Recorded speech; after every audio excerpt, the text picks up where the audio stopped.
ఓం అస్మద్గురుభ్యో నమః. లక్ష్మీనాథసమారంభం నాథయామునమధ్యమాం అస్మదాచార్యపర్యంతం వందే గురుపరంపరం. వసుదేవసుతం దేవం కంసచానూరమర్దనం దేవకీ పరమానందం కృష్ణం వందే జగద్గురుం. ప్రియ భగవద్బంధువులు నమస్కారం. ఈరోజు మనం గీతలోని భగవద్గీతలోని సాంఖ్యయోగం 2వ అధ్యాయంలో 10వ శ్లోకం సంధానం చేసుకుంటాం. తమువాచ ఋషికేశః ప్రహసన్నివ భారత సేనయోరుభయోర్मध्ये నిషీదन्तమిదం వచః. తమ్ ఉవాచ ఋషికేశः ప్రహసన్ ఇవ భారత సేనయోరుభయోః మధ్యే విషీదంతం ఇదం వచః. భారత ఓ ధృతరాష్ట్ర, ఋషికేశः అంతర్యామైన శ్రీకృష్ణ భగవానుడు ఉభయల సేనలను మధ్య భాగమున నిషీదంతం శోకముతో పరితపించుచున్న అతని ఆర్జునుతో ప్రహసన్ ఇవ మందహాసంతో ఇదం ఈ వచనమును మాటలను ఉవాచ పలికను. హే భారత ఉభయో సేనయో మధ్యే విషీదంతం తం అర్జునం ఋషికేశం ప్రహసన్ ఇవ ఇదం వచః ఉవాచ.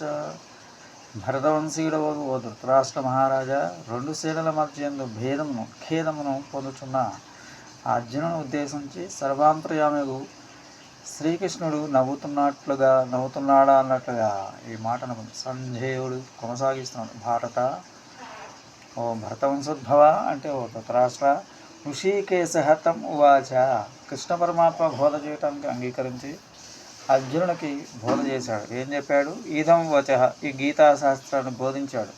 వచః అంటే మొత్తం గీతాశాస్త్రం 2వ అధ్యాయంలో 11వ శ్లోకంతో మొదలై 18వ అధ్యాయంలో 66 వరకు కొనసాగుతుంది. 18వ అధ్యాయంలో 78 శ్లోకాలు ఉన్నాయి, కానీ 66వ శ్లోకంతో గీతా బోధ ముగిసిపోతుంది.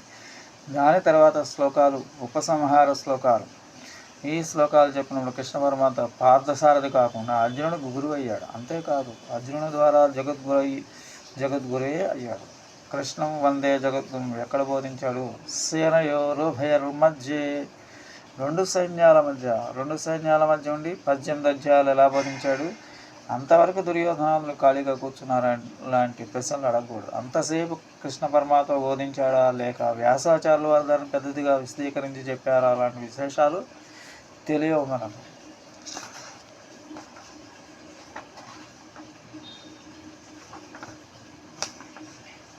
మనం తెలుసుకోవాల్సింది ఒకటే, అర్జునుడు తన సమస్యను తెలుసుకున్నాడు, కృష్ణ పరమాత్మను శరణు వేడాడు. మనం కూడా మన సమస్యను తెలుసుకుని గురువుని శరణు వేడితే మనకు కూడా పరిష్కారం దొరుకుతుంది.